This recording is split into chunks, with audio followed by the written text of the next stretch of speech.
You ever wonder why so many smart, hardworking people just seem to hit a financial wall? I mean, they follow all the rules, right? They get the good job, they save a little, but they never really truly get rich. Well, that's exactly what we're going to get into.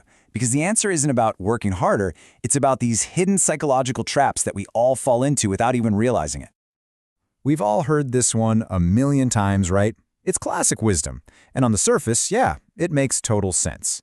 Comfort feels nice, but real growth happens just outside of that zone. We all just kind of nod along and agree, but we rarely stop and think about what that comfort is actually costing us. So, let's flip that idea on its head for a second.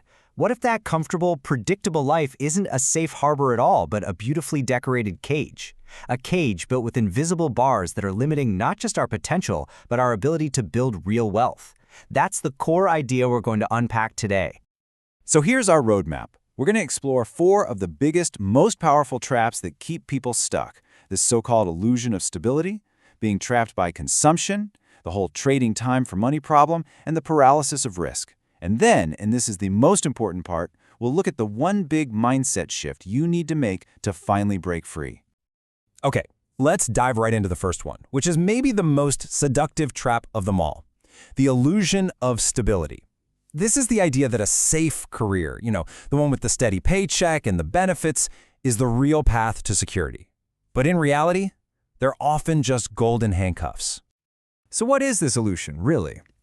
Well, it's this deeply ingrained belief that having one job from one employer, giving you one source of income, is the very definition of financial safety.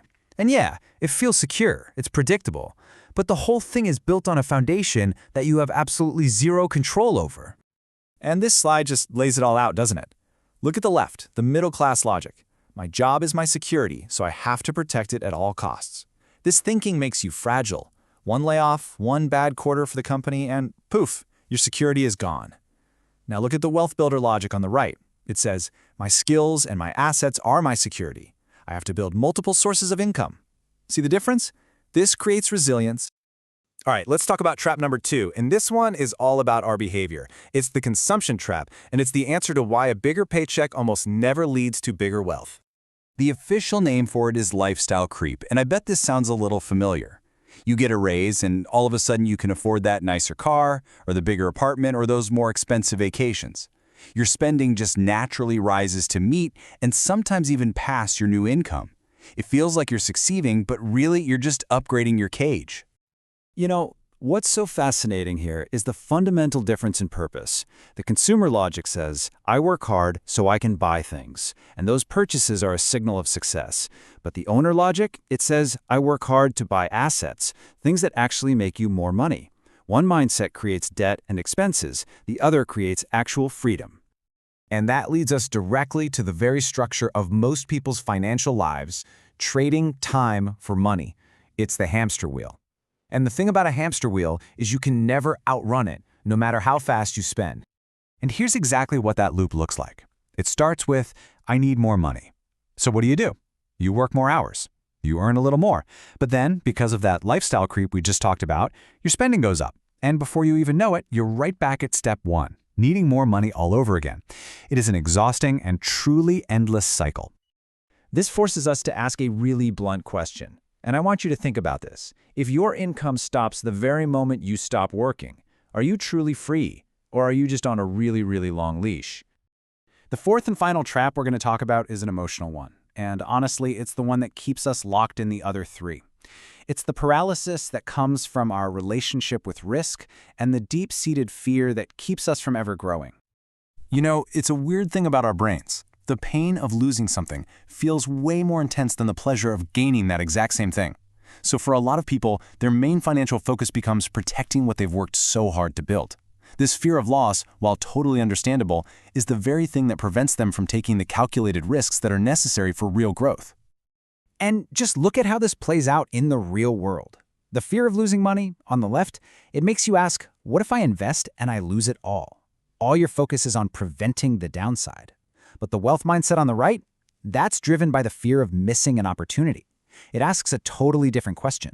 What if I don't invest and I miss out on all that potential growth? One perspective preserves what you have, the other one creates a whole new future.